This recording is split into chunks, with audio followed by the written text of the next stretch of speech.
Sony comme le directeur des districts. Mais maintenant, là, pendant tout ce temps que le prophète Dodo Kamba travaillait, beaucoup de pasteurs étaient dehors.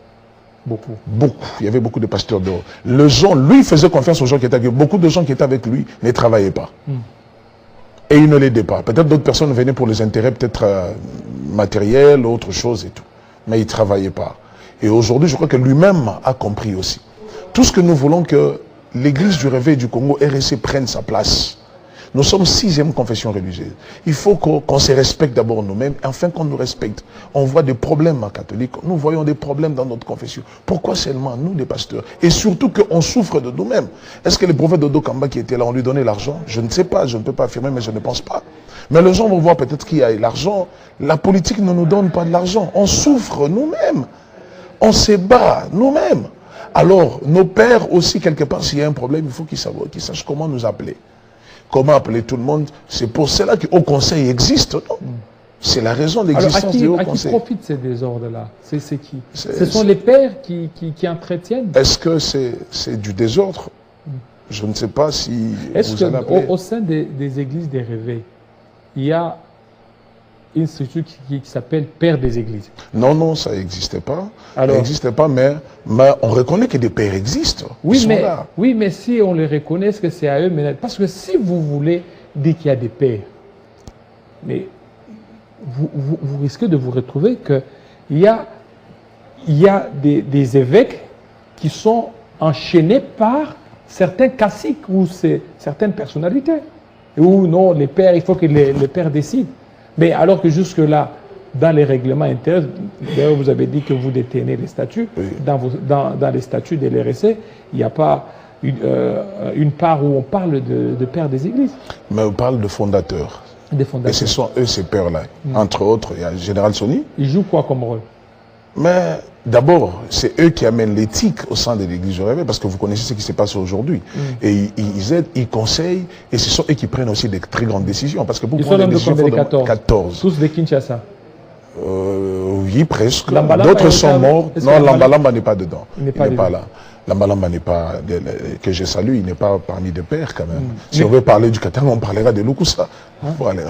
Non, mais Lambalamba et Lukusa, c'était même génération. Vous parlez de Kilouba. Non, Lambalamba. Il y a Lambalamba, je me souviens, à l'époque, il y avait un conflit entre Viens de Voix et Kamensi. Tout à fait. À l'époque, il y a Lambalamba, d'ailleurs, que j'ai reçu.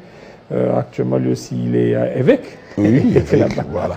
Vous voyez? Alors que des pères ne sont pas, dans le statut, ils ne sont pas des évêques. Parce qu'une fois qu'il y a, comme il y a RSC, comme il y avait les temps de Dokamba, il avait ordonné des évêques. Il y a eu des évêques. Mais les évêques, là, ne font pas partir de nombre de 14 qui sont des fondateurs, des membres fondateurs et des membres effectifs. Des églises, évêques. Oui, ils ne font pas partir. Donc, maintenant, dès lors qu'il quitte, il n'est plus évêque. Dès lors qu'il quitte, il n'est plus évêque selon le document, selon les statuts. Mais si tu es évêque, parce que vous êtes d'accord avec moi que l'évêque, c'est un titre honorifique aussi, mais la vérité est que ce qui se passe aujourd'hui à l'église du Réveil du Congo, ça fait mal. Quelque part, il faut se le dire, ça fait mal parce que maintenant, là, dans la cité, ça se parle. Hein, les païens parlent, les gens parlent. Qu'est-ce que vous voulez qu'on fasse? Déjà, des pasteurs sont taxés de tous les mots. Même les journalistes, quand ils parlent de pasteurs, j'ai l'habitude de dire ça, vous sentez un peu le mépris. Il n'y a pas un peu de considération, il s'agit de pasteurs, mais ils respectent. Ça, moi, j'appelle ça l'hypocrisie. Est-ce que nous allons vers les bicéphalismes au sein de l'église des réveils? Non, je dirais non. Je dirais non. C'est un travail qui est en train d'être fait. Un travail qui est en train d'être fait. Il faut reconnaître le travail. Hein. Il faut reconnaître le travail. Aujourd'hui, c'est grâce aux églises du réveil qu'aujourd'hui, les gens ont vu la clarté et la lumière de l'évangile. Alors, parlons un tout petit peu de l'eschatologie, parlons un peu de l'Israël. Israël, aujourd'hui, avec ce qui se passe au Moyen-Orient, on sait très bien dans l'eschatologie que c'est Israël qui est l'horloge. Tout à fait. L'horloge des dieux. Israël qui est le miroir. Tout à fait.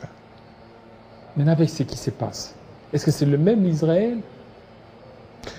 Ou il faut encore attendre l'Israël après enlèvement? La Bible parle d'ailleurs, moi dans des syllabus que j'enseigne, il y a 2 Israël. D'ailleurs, si vous lisez la Bible dans Genèse chapitre 16, prenez le verset 12, 13, 14, la Bible parle de quelque chose. Quand l'ange de l'Éternel est venu devant Agar, il a dit Agar, tu vas où? Il a dit, je suis en train de fuir ma maîtresse. Et il lui a dit, rentre près de ta maîtresse, tu dois t'excuser, humilie-toi. Cet enfant-là, qui naîtra de toi, il sera comme un âne sauvage. Et il se mettra, il habitera en face de ses frères. Vous voyez, aujourd'hui, Palestine habite en face d'Israël. Et cette guerre-là, tout ça, on est en train de menacer, ils ont peur pour la création du 3e temple, parce que tous les matériels sont déjà là pour la construction du 3e temple. Et c'est ce combat-là. Et ce qu'Israël est en train de vivre aujourd'hui, nous avons Israël comme Israël céleste, et le sable comme l'église d'Israël terrestre.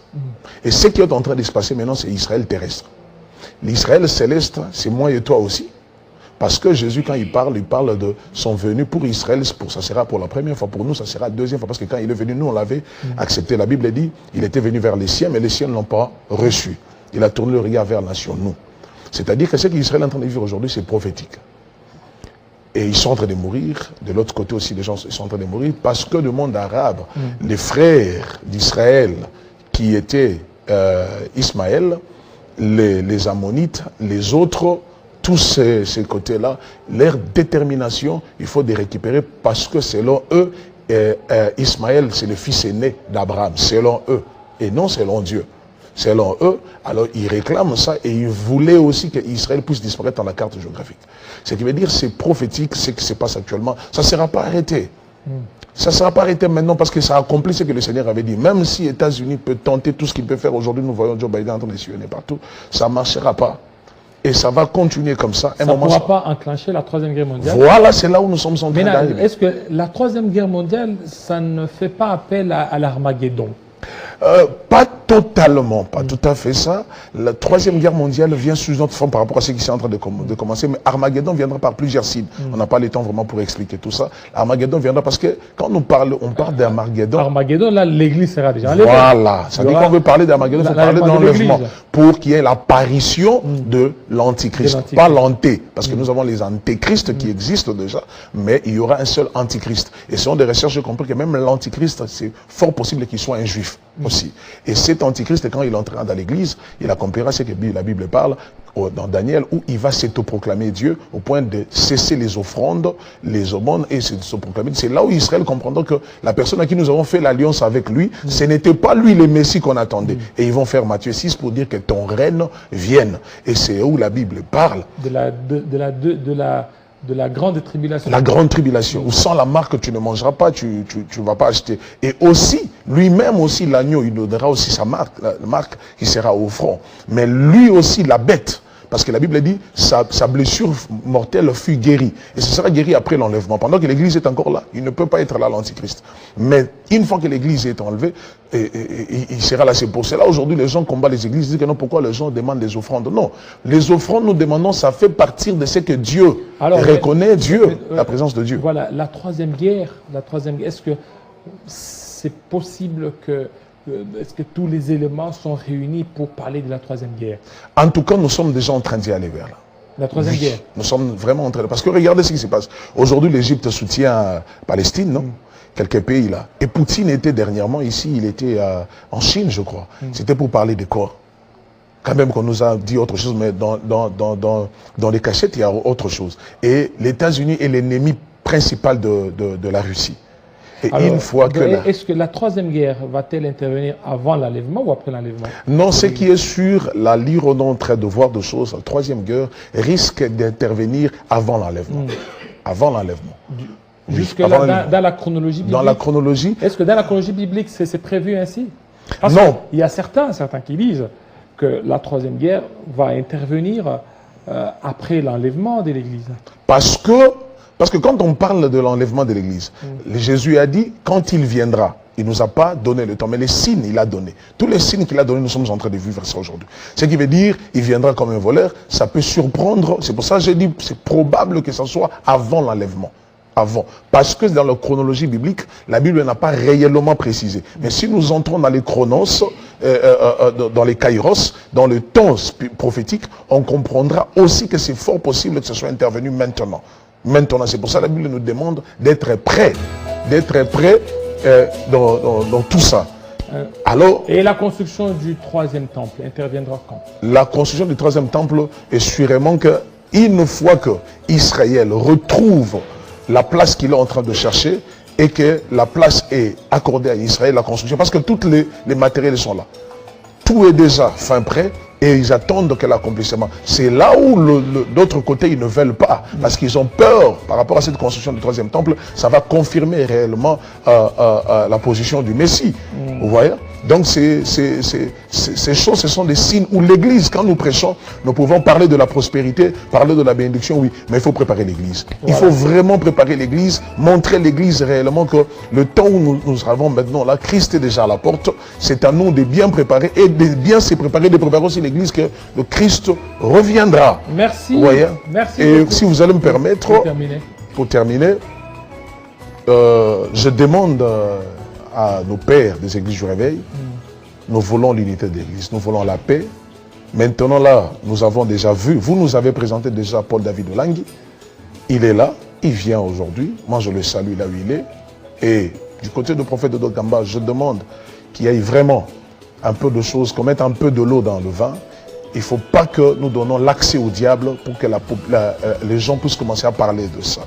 Et je salue un de mes fils qui a postulé, qui est Chikro Mwamba, qui est avocat, qui est candidat à Mwamba, et aussi le vice-gouverneur, Jekoko Mulumba. Nous attendons ce qui va se passer. Je salue l'église Parole de Feu, et je salue Télé 50, je salue tout le monde, et je bénis mon pays par rapport à 2020, aux élections. J'ai envie d'écouter ce que les prédécesseurs ont parlé ici, mais moi, j'ai vu plusieurs fois ces jours-ci que nous sommes en train d'aller voter, mais tout le bulletin de vote est en train d'être jeté dans le faux sceptique. Voilà. Et ce sont des signes prophétiques qu'on viendra développer après, l'autre jour, pour confirmer réellement que la manière dont les élections sont en train d'aller dans notre pays. Merci beaucoup. Merci beaucoup, homme de Dieu, surtout de votre passage. Joyeux anniversaire à Monique Mbombo Sekana. Monique Mbombo Sekana, PCA des ONG au secours. RDC, cadre de UDPS Kibasa. Voilà, joyeux anniversaire à Monique Mbombo Sekana, PCA. Au secours RDC, cadre UDPS Kibasa. Maman Monique Mbombo, joyeux anniversaire. Ah, joyeux anniversaire aussi à l'apôtre Mutombo, voilà, Paul, c'est aujourd'hui. Merci, okay. De Paul Mutombo qui fête aujourd'hui son anniversaire. Je salue voilà, papa. Le Paul Mutombo, joyeux anniversaire à vous, homme de Dieu. Restez branchés sur Télé 50. Des téléspectateurs, à très bientôt. Ciao!